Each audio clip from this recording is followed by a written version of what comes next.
Okay, अब बात करते हैं next chapter control and coordination की। बायोलॉजी का सेकेंड चैप्टर है, ठीक है। Name is control and coordination. Clear? इसमें क्या स्टडी करना होता है? इसमें बेसिकली हमें ये स्टडी करना होता है कि पूरे बॉडी का जो ऑर्गन सिस्टम है, आखिर इसको कंट्रोल कौन करता है, कोऑर्डिनेट कौन करता है, गाइड कौन करता है, ठीक है। ये सारी चीजें इसमें हमें पढ़नी है, ठीक है। चलिए सबसे पहले बात करते हैं कोऑर्डिनेशन क्या होता है। What is coordination?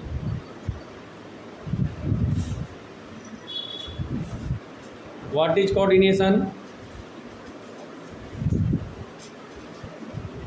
The working together of various system in a body is called coordination। देखिए, एक बॉडी में या फिर एक साथ, मैं नॉर्मली बोलूं एक साथ चार लोग काम कर रहे हैं, जैसे पेंट हो रहा है वहां पे चार लोग काम, कोई मिला रहा है, ठीक है, कोई उसको दे रहा है, कोई वो पकड़ कर कर रहा है, कोई पेंट कर रहा है।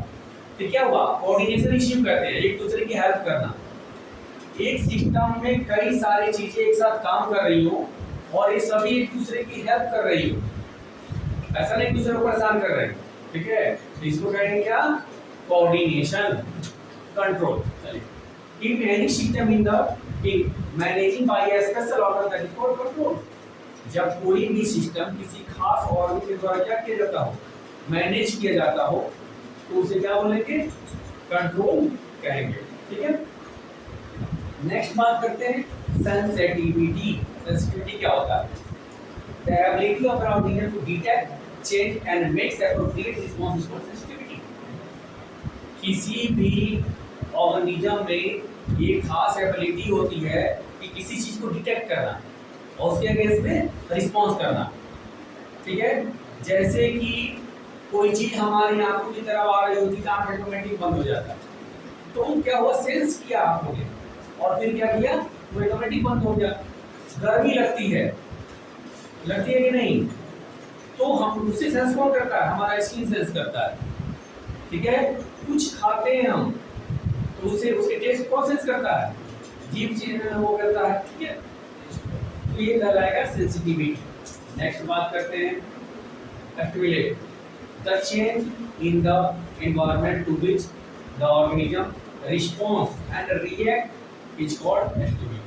मतलब एनवायरनमेंट में अगर कुछ चेंज होता है, ऐसा चेंज किसी खास चीज को लेकर के अगर चेंज होता है और उसके अगेंस्ट में रिएक्शन दिया जाता है, तो उसे क्या बोलेंगे?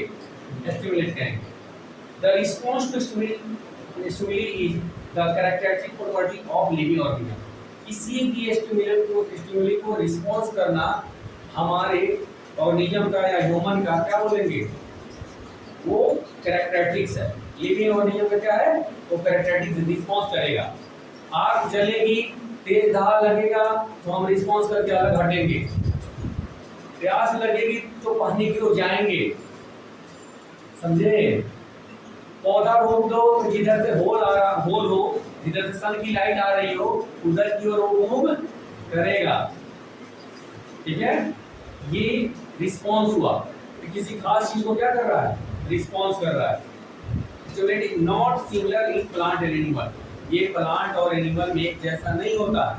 कुछ प्लांट ऐसे भी देखते हैं, छुई मुई का प्लांट आप तो जानते हो, ठीक है, वो उसको छूते ही पूरा पत्ता सिक हो जाता है। पहले गांव में आज भी बड़े पैमाने में पाया जाता है, शहर में तो न के बराबर देखने को मिलता है। नेक्स्ट बात करते हैं अब hormones. These are the most important things of plants and animals. Plant और एनिमल में सबसे इंपॉर्टेंट चीज़ों में से एक है हार्मोन्स। चलिए अब बात करते हैं hormones. The response and coordination in animal by the sense organs nerve system. वो सिस्टम और एंड के बीच में स्पेस नहीं है, स्पेस देना पड़ेगा। And chemical messengers is called hormones. देखिए, response and coordination in animal, plant में भी होता है, एनिमल से लिखना सही नहीं होगा, ठीक है। एनिमल तो तरह से लिखा हुआ है bye the sense organs. Sense organs nerve system, आखिर कौन इनको कैसे फंक्शन करते हैं? With the help of hormones, ठीक है। ये सारे रिस्पॉन्स करते हैं खास केमिकल मैसेंजर की मदद से, जिसे कहते हैं हम लोग हार्मोन। क्लियर? हमारी बॉडी में इसका बहुत बड़ा रोल है, इसके बगैर कुछ नहीं होता।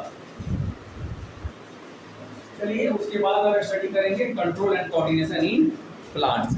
पहले प्लांट का पढ़ लेंगे, फिर एनिमल का।